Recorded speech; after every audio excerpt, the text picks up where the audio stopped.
বিসমিল্লাহির রহমানির রহিম। আসসালামু আলাইকুম। আমি জান্নাত, ওয়েলকাম টু মাই চ্যানেল। কেমন আছো তোমরা সবাই? আশা করি খুব ভালো আছো। আলহামদুলিল্লাহ আমিও ভালো আছি। বন্ধুরা, আজকে ভিডিওটা প্রথম থেকে দেখানো হলো না, তার জন্য দুঃখিত। প্রথমত আমি পেঁয়াজ, রসুন, আদা আর জিরা দিয়ে একটা ব্লেন্ডারে একটা পেস্ট করে নিয়েছি। তারপরে আলুগুলাকে সুন্দর করে কুটিয়ে পরিষ্কার করে ধুয়ে নিয়েছি। তারপরে চিকেনটা পরিষ্কার করে ধুয়ে নিয়েছি। তারপরে চুলাতে প্যানটা বসিয়ে যেই গরম হয়ে আসছে তখন তাতে তেল দিয়ে দিয়েছিলাম। পরিমাণ মতো তেল দিয়ে তারপরে যা দারচিনি, লবঙ্গ, এলাচ, তেজপাতা আর আস্ত জিরা দিয়ে খুব সুন্দর করে যতক্ষণ না ফ্লেভার আসে ততক্ষণ এটাকে ভেজে নিয়েছিলাম। ভাজার পরে ভাজার পরে তার আগে আমি আলুটাকে কিন্তু খুব সুন্দর করে ভেজে নিয়েছিলাম। এই যে দেখতেই পাচ্ছ, নতুন আলু ভেজে নিয়েছিলাম। তার আগে ভাজার পরে মশলাগুলো দিয়ে ভেজেছিলাম। ভাজার পরে মধ্যে মশলার পেস্টটা দিয়ে দিচ্ছি। পেঁয়াজ, রসুন, আদা আর আস্ত জিরার পেস্টটা দিয়ে সুন্দর করে, আমি কিন্তু আজকে মশলা কষাই নাই, প্রথমত মশলাটা দিয়ে তারপরে মাংসটা, ভাজা আলুটা দিয়ে একসাথে সবগুলো একসঙ্গে দিয়েই কষাচ্ছি আজকে আর এক্সট্রাভাবে মশলা কষাই নাই। এই জন্য এতটা ছিল না, তাড়া ছিল না যে তখনও যা এখনও তাই, এই আর কি। তাই এই যে এখন দিয়ে কষানো হচ্ছে একসাথে, মশলার ভিতরে মাংসটা, আলুটা দিয়ে একত্রেই কষানো হচ্ছে। এখন আমি এভাবে 20 মিনিট যাবত এখন মাংসটাকে কষিয়ে নেব, যতক্ষণ নাই এই পানিটা টেনে আসে। এটা কিন্তু মশলার পানি, মাংসর পানি বন্ধুরা। এটা ততক্ষণ টেনে না আসবে ততক্ষণ আমি এভাবে সুন্দর মতো কষিয়ে নেব। এই তরকারিটা খেতে কিন্তু খুব ভালো লাগে। এটা হাতে মাখা আর কি, মুরগির মাংস।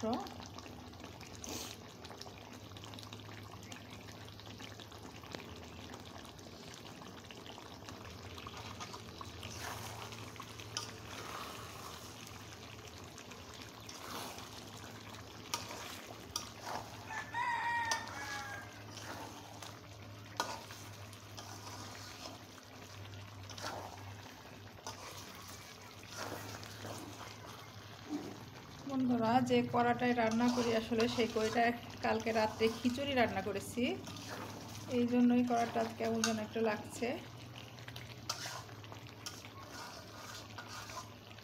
আমার আম্মুর জিনিসের অভাব নাই, কিন্তু কোনো যত্ন নাই। একটা ব্যবহার করার পরে ওই জিনিসটার আর কোনো অস্তিত্ব থাকে না, কোথায় গেল, কে নিল, কোনো খেয়াল করে না।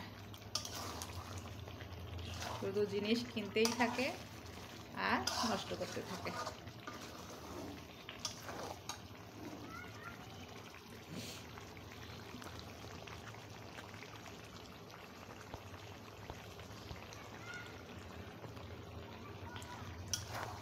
এত সুন্দর একটা ফ্লেভার ছেড়েছে বন্ধুরা।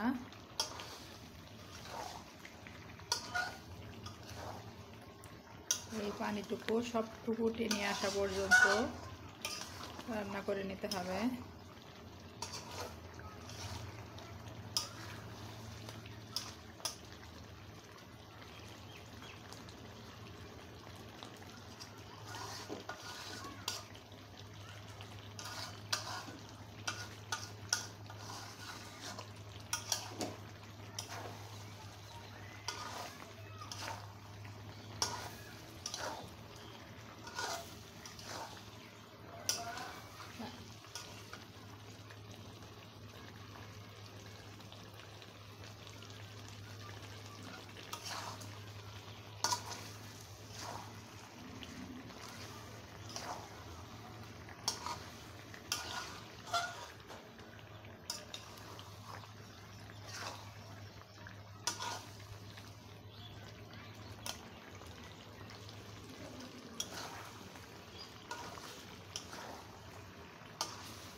বন্ধুরা, যতক্ষণ না তেলটা ছেড়ে দেয়, মশলাটা ভালো মতো, মাংসটা ভালো মতো কষানো হয়, ততক্ষণ কিন্তু এটা কষিয়ে নিতে হবে। আর কষানো হয়ে গেলে এটা বোঝাই যাবে যে এটা কষানো হয়ে গেছে অলরেডি।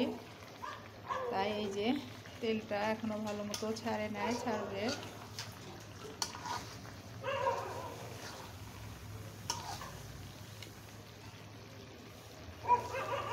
নতুন নতুন আলু দিয়ে গরুর মাংস, মুরগির মাংস, হাঁসের মাংস যাই রান্না, হাঁসের মাংস হয়তো খাওয়া হয়নি কখনো আলু দিয়ে, কেমন লাগে জানি না, কিন্তু মুরগি, গরু, খাসি সবার সাথে খাওয়া হয়েছে, খুব ভালো লাগে।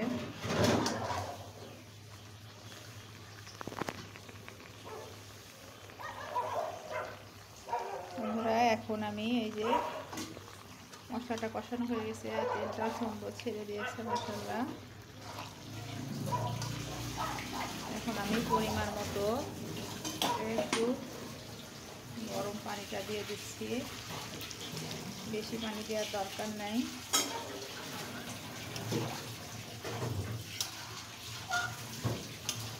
দেখেন আর পানি দিতে হবে,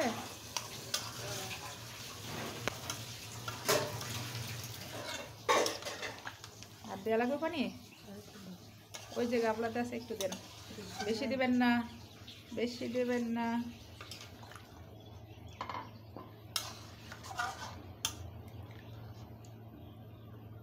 আচ্ছা,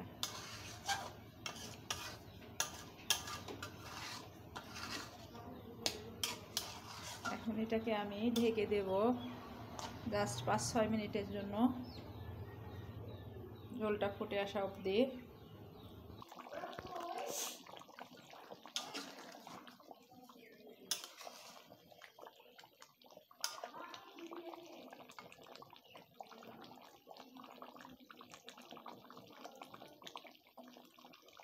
ধরা আমি চুলার জালটা একদম লো ফ্লেমে দিয়ে দিয়েছি, কারণ এখন রান্নাটা প্রায় হওয়ার শেষে।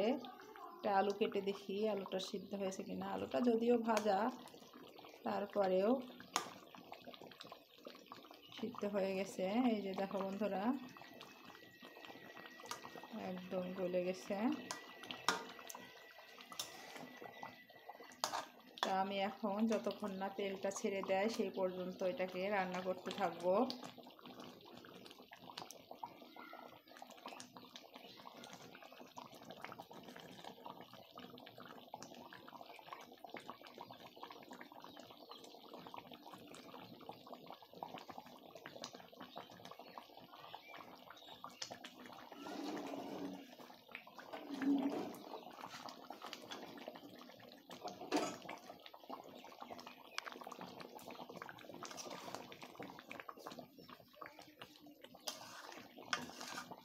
কিচ্ছু ঝোল থাকবে না।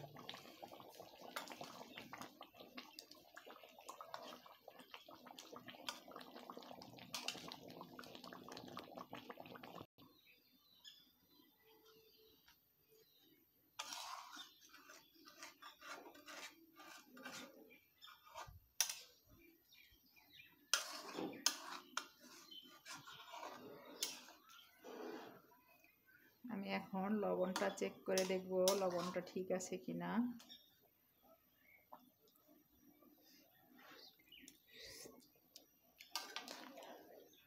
লবণটা একদম পারফেক্ট মাশাআল্লাহ।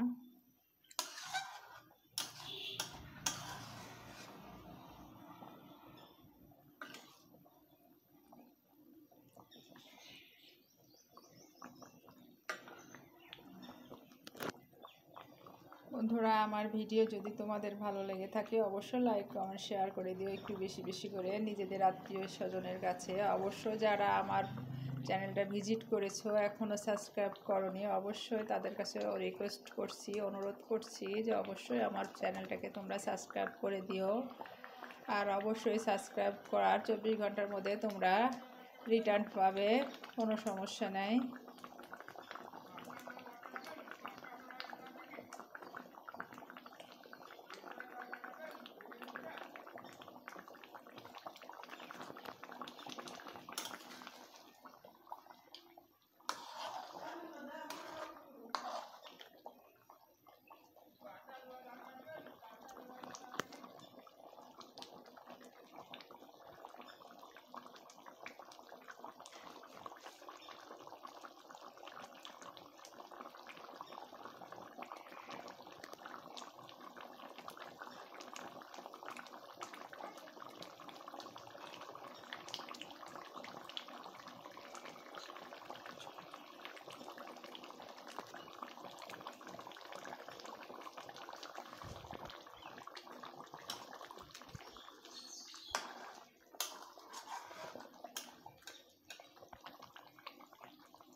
এখনও 5-7 মিনিট রান্না করে নিতে হবে।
বন্ধুরা, আমার রান্না অলমোস্ট ডান। এখন আমি এই যে তোমাদের লাস্ট পর্যায়টা দেখাচ্ছি। বন্ধুরা, আমার ভিডিও যদি তোমাদের ভালো লেগে থাকে অবশ্যই লাইক, কমেন্ট, শেয়ার করে দিও, আর পাশে থাকা বেল আইকনটা অবশ্যই প্রেস করে দিও। তাহলে কি হবে, যখনই নিত্য নতুন কোনো ভিডিও আপলোড করবো আমি সাথে সাথে নোটিফিকেশন চলে যাবে তোমাদের কাছে। সবাই ভালো থাকো, সুস্থ থাকো। আসসালামু আলাইকুম, আল্লাহ হাফেজ।